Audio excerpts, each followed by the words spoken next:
Okay, does it work? Let me try again.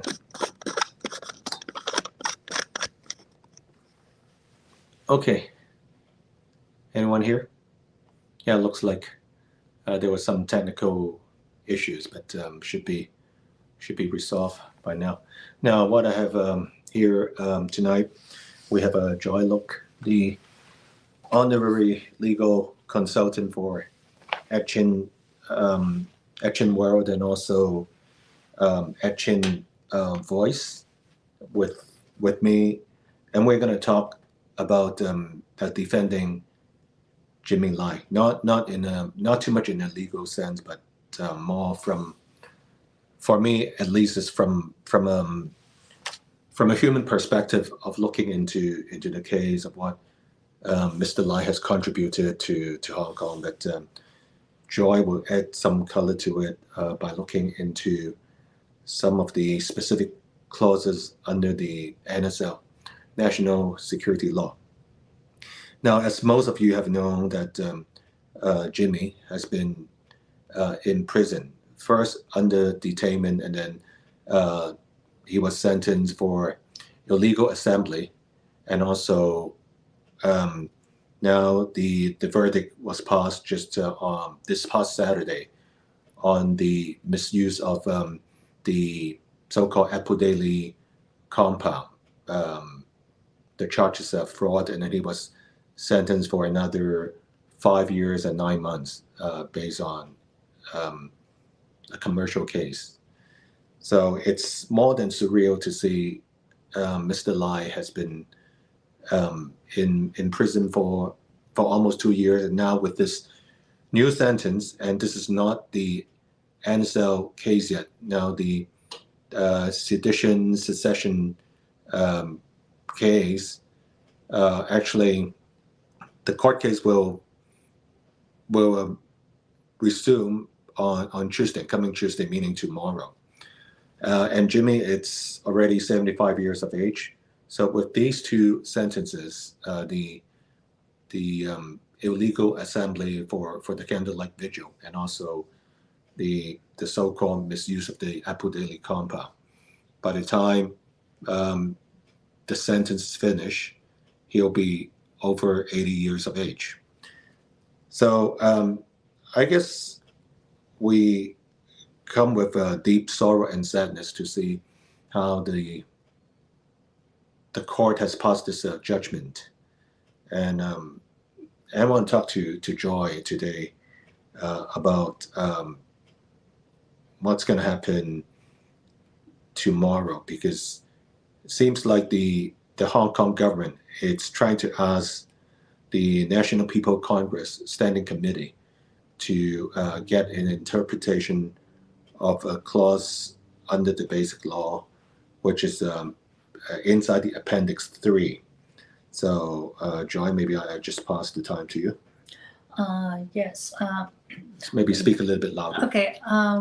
I think we all feel very sad that when we know that the sentence of 5 years and 9 months for Mr. Jimmy Lai on a very, very purely commercial case for the misuse of the rented premises. It is very common in Hong Kong for people using the same premises for multi-purpose. So I don't think it should be, he should not be sentenced for 5 years and 9 months. I have handled a case in Hong Kong, and it is a conspiracy to default case similar to this nature. And then the guy was sentenced for 6 years because the amount is more than 6 billion of Hong Kong dollars. So in that case, it should not be so long, the sentence, if so convicted. But our worries is not just that. We know that the government intended to put a case for interpretation by the National People's Congress Standing Committee under Article 66 of the National Security Law of Hong Kong. And then, but it is very interesting. Before that, before the interpretation date, we never know when will it take place, but we do not know the agenda, whether the NPCSC will interpret the national security law on this case in the by the end of this month. So I'm not quite sure. But if so, there may be two results. The first result may be there is a restriction on foreign lawyers to participate in that kind of case involving national security law or state secret, maybe so that he could just only engage Hong Kong lawyers with full practicing certificate. But the other way around, maybe under Article 55 of the national security law, if the government or if the Hong Kong government or the National Security Office of Hong Kong think that the case may be so complicated or so serious, they can ask the Central People's Government and then the Supreme Court of China to trial the case in mainland China according to Chinese law. So I'm not quite sure whether the Chinese government will take this step, but I hope they can make a reasonable decisions on that. But it is, from the very beginning, this national security law is not transparent.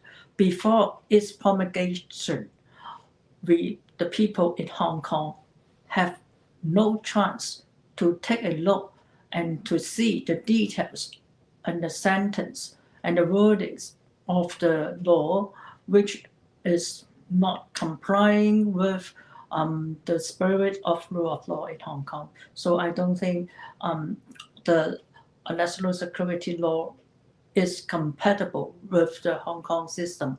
But anyway, the law has been not enacted, as I will use the term promulgated without consultation. So there is maybe a risk for all the people in Hong Kong, everybody in Hong Kong or outside Hong Kong, just like me, may still face some a certain degree of risk if I say I have any conversation with anybody. In that sense, they are relating to the so-called foreign element under the national security law. Okay, so I guess the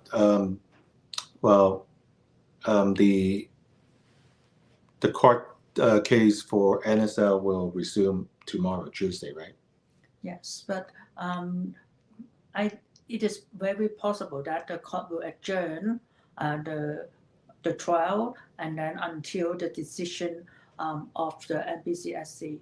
Make the interpretation. Yes, upon the interpretation has been made. We don't know whether the interpretation will be made by the end of this month or not. Yeah, that's right. And I guess just stay tuned to our channel, and we'll update you in the most timely fashion. And I guess last but not least, just want to say it in English too. Please support us through patreon.com/EdChin to support our channel. your support is needed so we could do this broadcast 24/7 and to defend Hong Kong. Thank you very much. And thank you, Joy.